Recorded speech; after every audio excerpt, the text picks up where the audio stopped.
Este caso se trata de una mujer de 61 años que acude a consulta por un nódulo en la encía de un mes de evolución.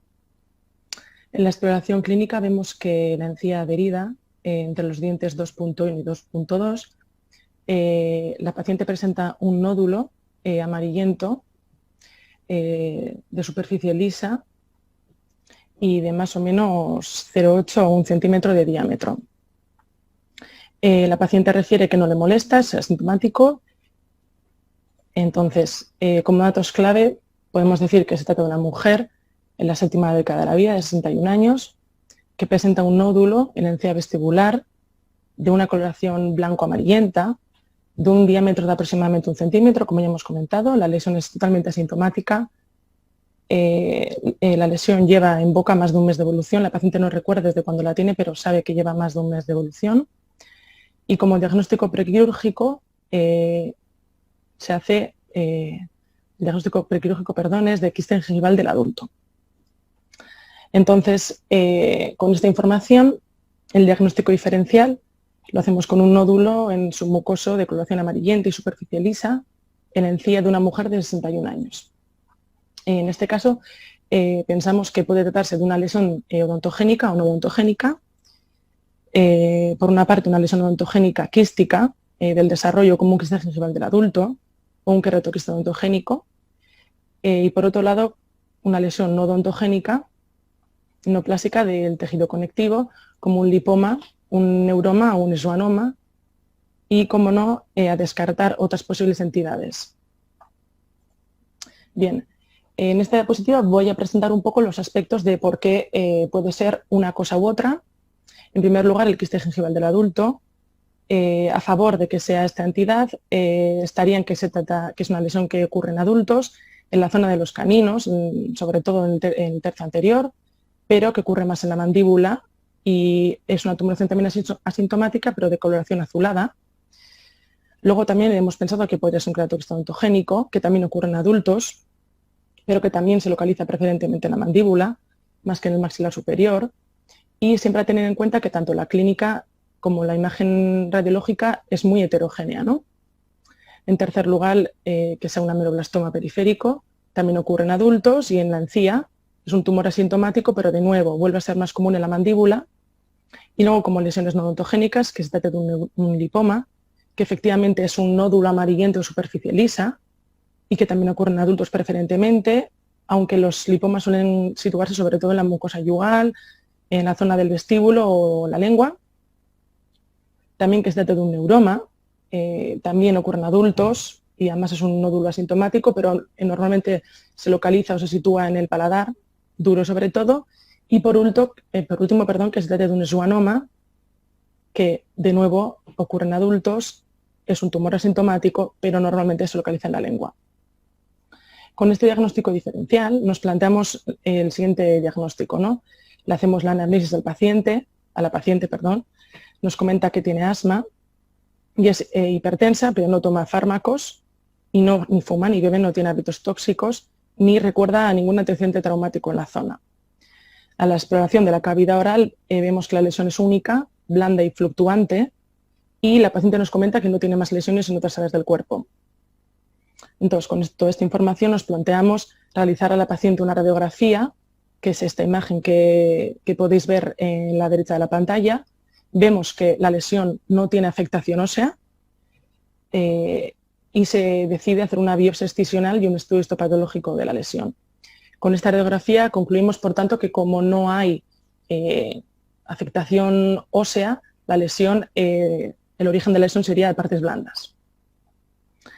Esta es una foto de la cirugía del acto quirúrgico, se hace un colgajo y se accede a la lesión.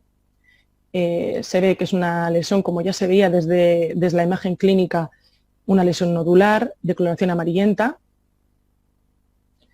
Y estas son fotos, del aspecto histopatológico microscópico, ¿no? Ya a poco momento se reconoce que es una cavidad quística, una lesión quística, con una pared delgada, conectiva delgada, una cápsula, y en el interior de este quiste, en su interior, en la luz, se reconoce gran cantidad de un material, de un color eosinófilo clarito, que corresponde con queratina, A mayor aumento, vemos que la lesión, de nuevo, tiene una cápsula conectiva muy delgada, fibrocelular. El componente inflamatorio es focal, no existen muchas áreas inflamadas.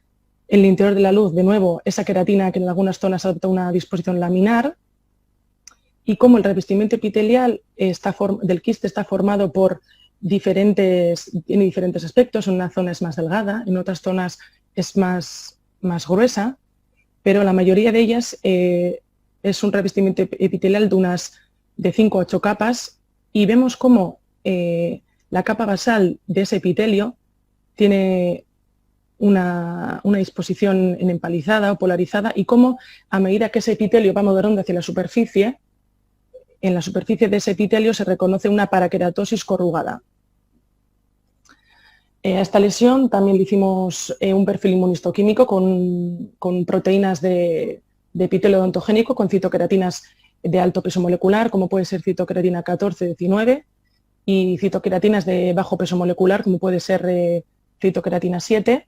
Vemos cómo tanto CK14 como CK19, la expresión es positiva en todo el espesor. La citoqueratina 17, solo es en la capa superficial, y como el marcador Ki67, que nos marca un poco el índice de proliferación de ese epitelio, se localiza solo en la capa basal o parabasal, que es lo normal en este tipo de lesiones. Con esta imagen clínica y con la correlación clínico-radiológica, y después de hacer el estudio histopatológico, esta lesión obtuvo un diagnóstico final de queratoquiste odontogénico periférico. Para hacer un poco de repaso, el queratoquiste odontogénico es un quiste odontogénico del desarrollo, descrito por primera vez por Philipsen en el año 56. El queratoquiste odontogénico representa entre el 10 y el 20% de todos los quistes odontogénicos y surgen de restos de la lámina dental que tras la erupción de los dientes permanecen en el hueso, pero como mantienen la capacidad proliferativa, en la edad adulta pueden formar o pueden inducir la producción de este tipo de quistes.